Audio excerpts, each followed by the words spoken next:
Welcome to the Dark Ozarks. We are discussing the hauntings of Joplin, Missouri. But first, we want to remind you that the Dark Ozarks podcast is now available on Branson Podcast Network, Apple Podcasts, Spotify, or about any other podcast platform. So what do you think may surprise people about the ghost tales of Joplin, Missouri? Joplin's ghost tales are almost as old as Joplin itself. The sheer number of hauntings and varied circumstances will likely be the biggest surprise. Joplin was a frontier town and a mining town, and the rough and tumble past still lingers in some places. We will return to Haunted Joplin, but first we want to remind you and invite you to like, follow, and subscribe to Dark Ozarks on Facebook, Instagram, and YouTube, as well as your favorite podcast platform. We also invite you to become a Dark Ozarks subscriber on Facebook. On the Dark Ozarks Facebook page, click subscribe, have your login information ready, and join Dark Ozarks behind the scenes for only $4.99 per month. Your $4.99 per month subscription allows you to come with us on paranormal investigations, deep dive research, and topics too controversial for public view. The next 100 subscribers will be entered in a drawing for a free Dark Ozarks t-shirt and an exclusive signed first-run copy of the book, Dark Ozarks, The Spook Light. Subscribe today to be entered in the drawing. And now you can get Dark Ozarks t-shirts for sale at darkozarks.com and paranormalsciencelab.com.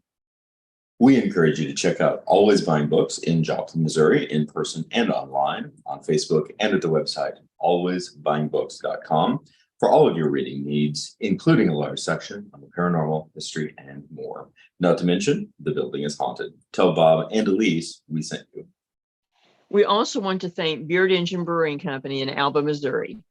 Beard Engine Brewing is the only English-style brewery in Missouri and has been twice named Missouri's best brewery by the Missouri Brewers Association.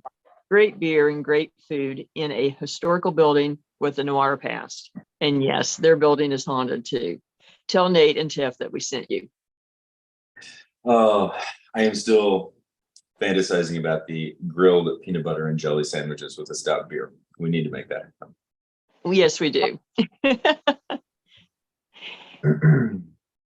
And speaking of beer, yes. we're starting with the Charles Schifferdecker story in Joplin.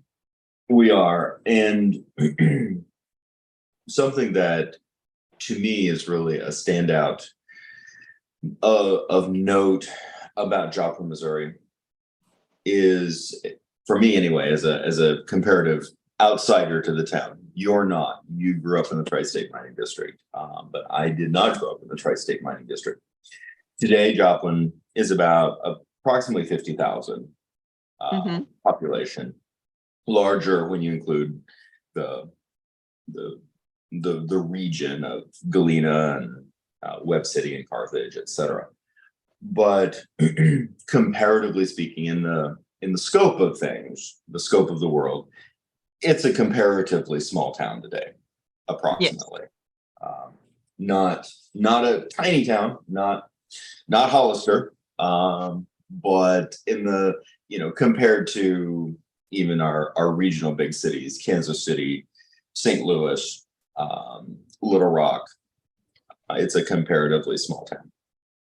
But because of the enormous amount of wealth, the historic level of mining, of zinc and lead mining that took place for many, many years, generations, beginning in the 1870s on the heels of Reconstruction and booming in for World War I, having a final huge boom in World War II. The juxtaposition of small frontier Ozarks town with, again, juxtaposed with extraordinary wealth, it really stands out. And the Schifferdecker house and the Charles Schifferdecker story is a fantastic example, really bringing a human aspect to opulence and wealth, and that is hard to wrap our heads around if we don't have a human face to it. Very true, and one that had pretty humble beginnings. Charles Schifferdecker immigrated from Germany with his mother as a relatively young teenager, and ended up in Southeast Kansas first. He had some apprenticeship in the brewing business, and a number of German brewers ended up in Southeast Kansas, which you don't think about very much, but it did happen and contributed to the brewing business in the Midwest, as well as preparing a number of these men for more grand business ventures later on. And certainly with him. And as he got his business feet under him, he ended up coming to Joplin, getting involved in mining and banking, particularly on the end of purchasing land and then leasing it out so that others were actually running the mines, and ended up amassing extraordinary amounts of wealth for the time period. And the structure that we now know as the Schifferdecker home, or the Schifferdecker house, was not Charles' first home, but it was his most monumental. It is very interesting in the fact that it is technically in the Queen Anne style. It is imposing, to say the least, complete with a red brick turret, and really highlights the wealth both inside and out of the structure. He brought German craftsmen over from Germany in order to build his home, and it's an extraordinary structure. It is currently being restored, and Yeah. I'm very, very excited and grateful to be able to say that. Many of the times that we're talking about historic mansions like this, they're derelict, or their fate is unknown. Schifferdecker House and the adjacent Zelliken House is in good hands. Yes, and in the process of complete restoration, down to the brickwork out, and will ultimately be open to the public as museums. And you've had a long association with the Schifferdecker House, and particularly in terms of investigation. What's a little bit, we're going to talk, go in depth on the Schifferdecker House, as well as many other structures and homes of the Murfreesburg section of downtown Joplin, the place with the gorgeous homes. But what's a standout ghost moment for you with the Schifferdecker House? For myself, the front parlor, which was the death room, was the receiving room for funerals while the family lived there, has a very watchful feel to it. You do feel like someone is there watching you. However, for me, the most outstanding event multiple times in the home was on the upper landing on the second floor. And you would definitely feel like someone was there, to the point of turning around, feeling like you were being watched, or that someone was staying behind you. You turn around, no one's there.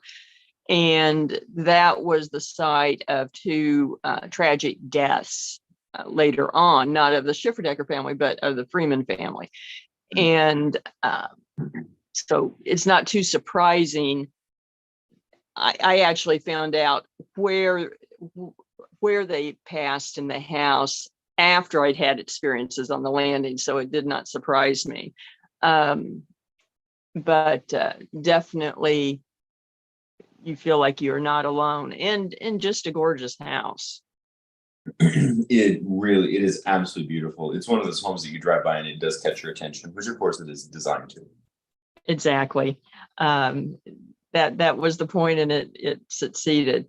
We are going to be talking more about the Schifferdecker House and many other hauntings in Joplin, Missouri on our long video, our long format, and tune in tomorrow night to catch that. And we appreciate everyone. And in the meantime, don't forget to check out upcoming events and merchandise at darkozarks.com and paranormalsciencelab.com.